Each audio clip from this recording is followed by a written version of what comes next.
yourselves comfortable. So again, we were working on the spider guard in a retention context there for our warm-up drill. I want to quickly reiterate our guard retention concept. So again, all of the modules that we teach in our 101 program have, along with them, a overarching concept that you can remember, because in jiu-jitsu there's thousands of techniques, and honestly it's not worth your time to try to remember all of them. What's more beneficial is to try to take the concept that guides the techniques that you learn and commit that to memory, because then you have an option that you can use to troubleshoot your ideas or your techniques that you're learning and make sure that they're efficiently sound.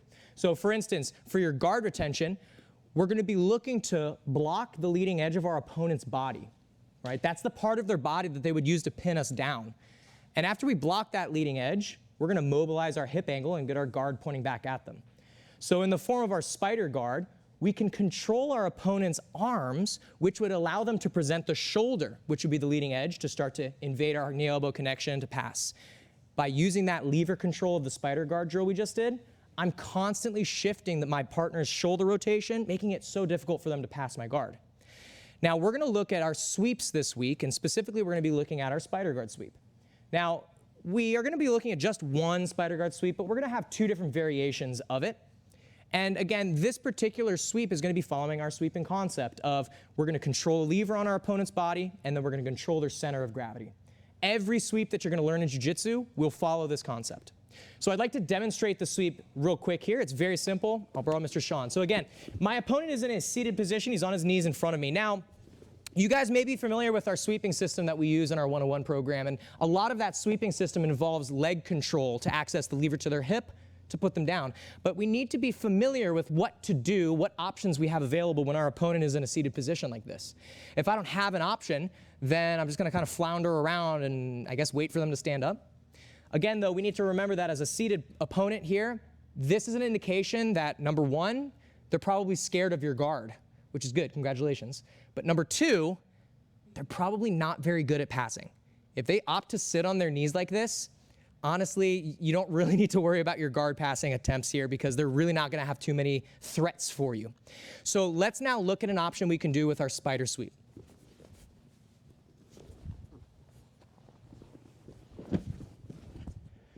So I'm utilizing my spider guard to, again, control a lever to his body, and that's going to allow me to shift his center of gravity to sweep him and come on top.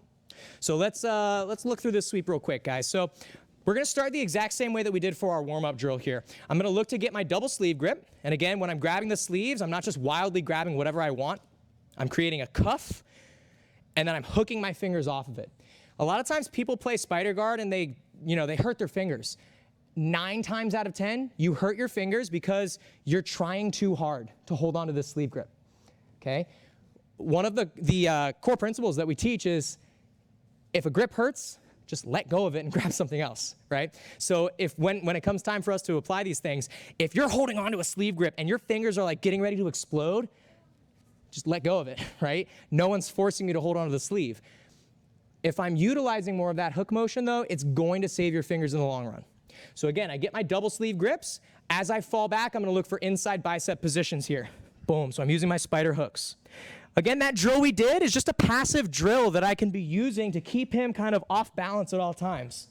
But additionally, as he starts to move or shift to one side, I can kind of cut him off and prevent him from passing. Now, let's look at the actual spider sweep.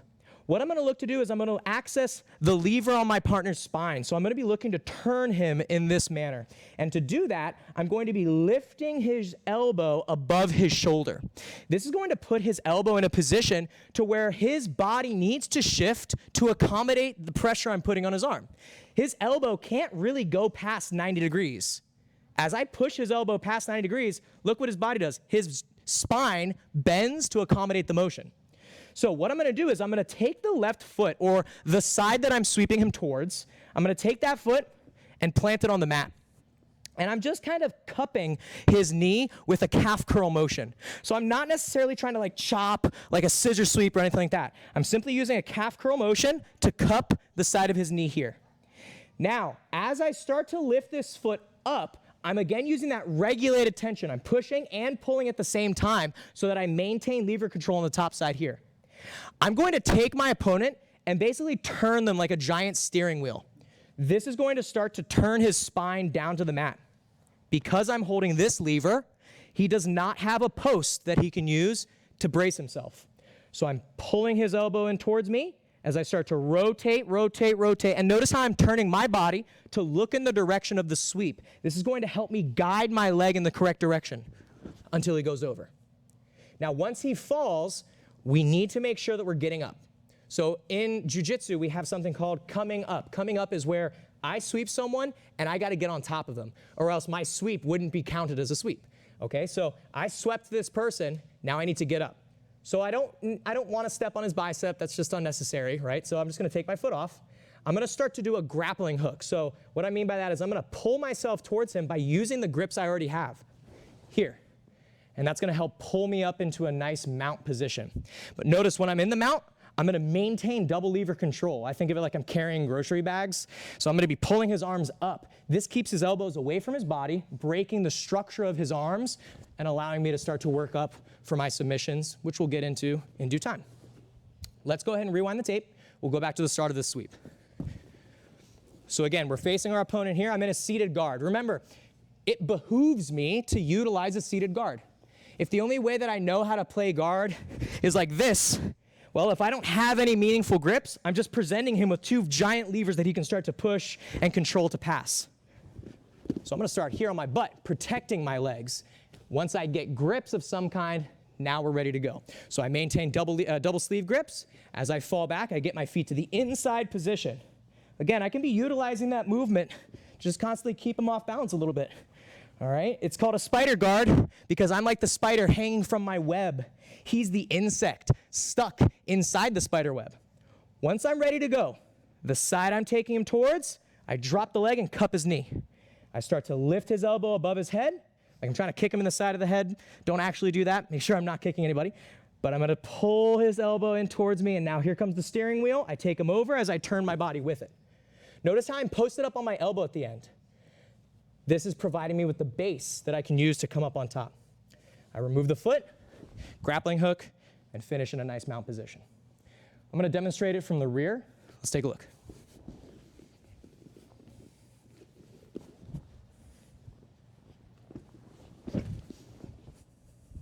And I'll show once more from the front again.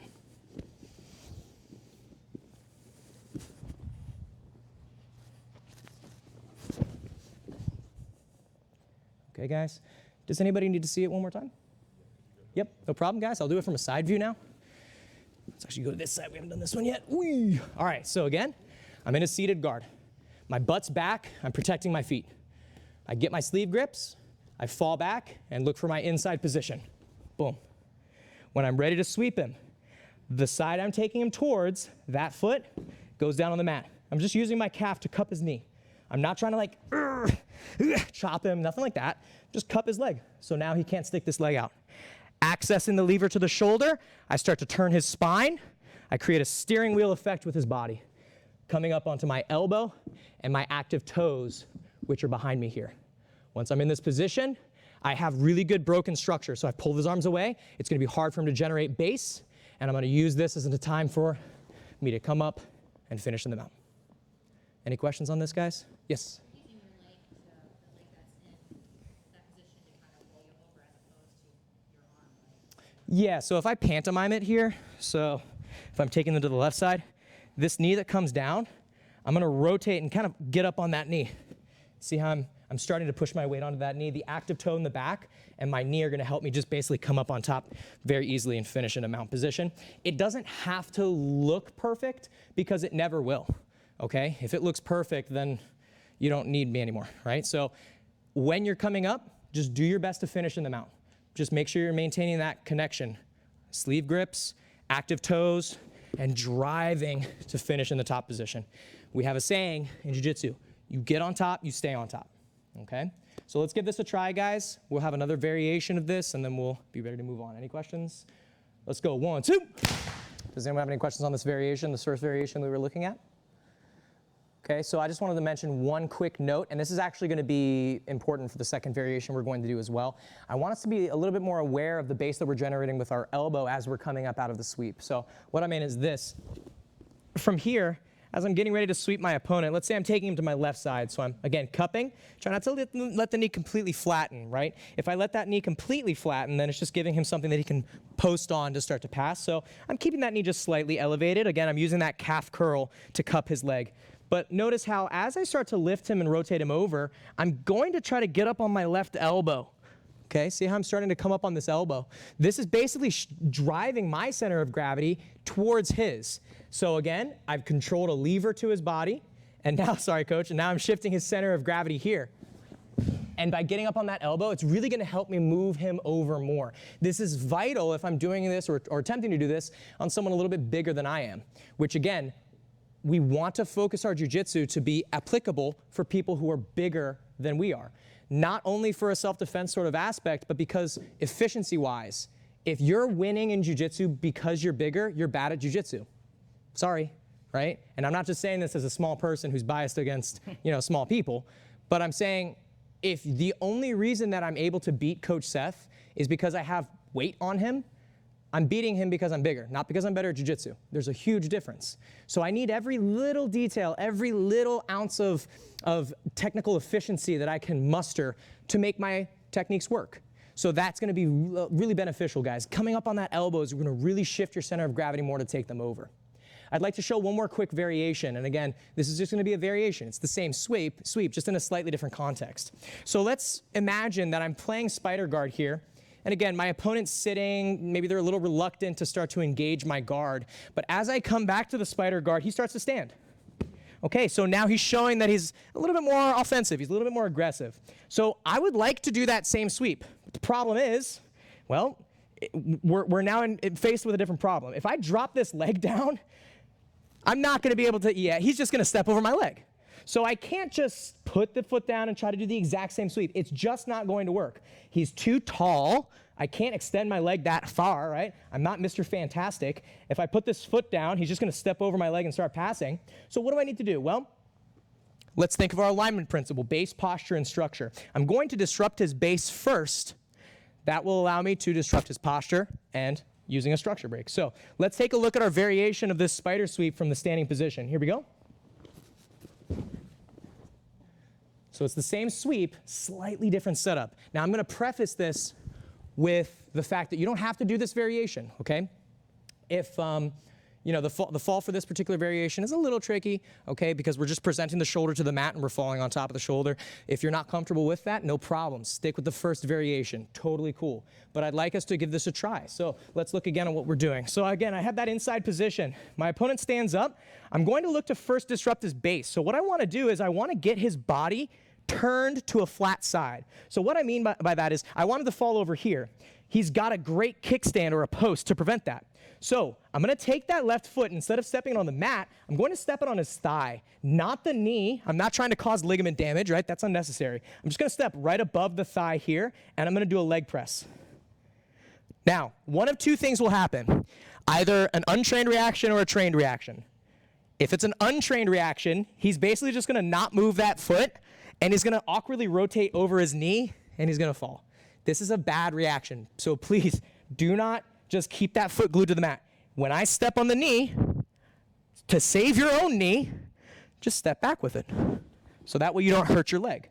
But now that I've gotten that extension, notice how his body is now on a flat side. There's nothing preventing him from falling right here in front of me, so long as I maintain this sleeve control. So now I have double lever control here. I've opened up his base. I'm going to perform the exact same movement. I'm going to start to create a structure break, a posture break as I rotate and get up onto my elbow. Notice again, I'm in the same finishing position. Let's remove the foot from the bicep, grappling hook to pull ourselves up, and finish in a mount with double lever control. Okay, let's look at it from a different perspective. So I have my sleeve grips. I'm playing spider guard. All right, so he's standing. I step on the thigh. I push back. Notice how I've broken his posture. Now he's lowered to the ground. Now this is actually going to be beneficial because look how I can get the elbow above his head. Once I'm here, again, I'm pushing. I'm going to start to rotate, pulling this arm, and put him down. See how I'm up on the elbow? I'm going to start to build my base and finish on top. I'll demonstrate again from the rear.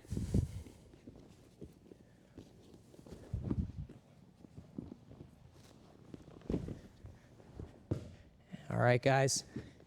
Does anybody have any questions on this one? Yes, sir. So, when you're finishing up the movement, are they able to hip escape from it? Because it looks like they are. Potentially they'll be able to hip escape, but here's the thing.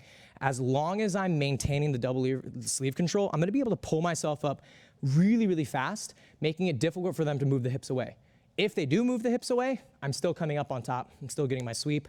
I'm just gonna maybe be put into like a half guard or a quarter guard, not the end of the world, right? But again, so long as I'm keeping my foot hooked onto the side of the hip, pulling both of those arms, it's gonna be pretty easy to stay attached and ride my way up. Okay, guys, I'll show once more without talking.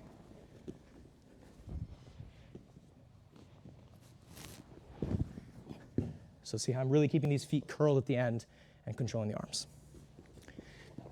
Any other questions, guys? Yes. It depends on your goal, okay? So in the mount, dead toes provide stability, active toes provide base generation, right? Movement. So if I'm looking to start to immediately attack, I'm live toes. If I'm looking to stabilize, I'm dead toes. If you're the top person, when you fall on anything except for your ribs. Because if you just relax and let it happen, you're gonna go right onto your rib cage. So when it happens to me, you know, it depends on how I'm falling. Sometimes I'm able to bend my elbow and I can fall onto my elbow. Sometimes I have to put my shoulder and my arm underneath my ribs. Or sometimes I let my hip hit first. So I actually purposefully let my hip go first. But just do not relax on this one as the top person. You need to fall with purpose. Part of being safe in jiu-jitsu is understanding I am falling right now and I need to fall safely, not can I resist this fall to the last second? Because that's how people get hurt. Every time I've seen a beginner get hurt, it's usually because they're trying to resist that fall, even though it is imminent. They are going to fall, but they're like, no, no, no, no, no. No, you need to understand, I am falling, and this is a perfect way to practice. You're completely cut off. You know you're gonna fall, so fall safely. Do not hit your ribs on the mat, guys. It hurts. All right, guys, let's give it a go. Ready? 1, 2.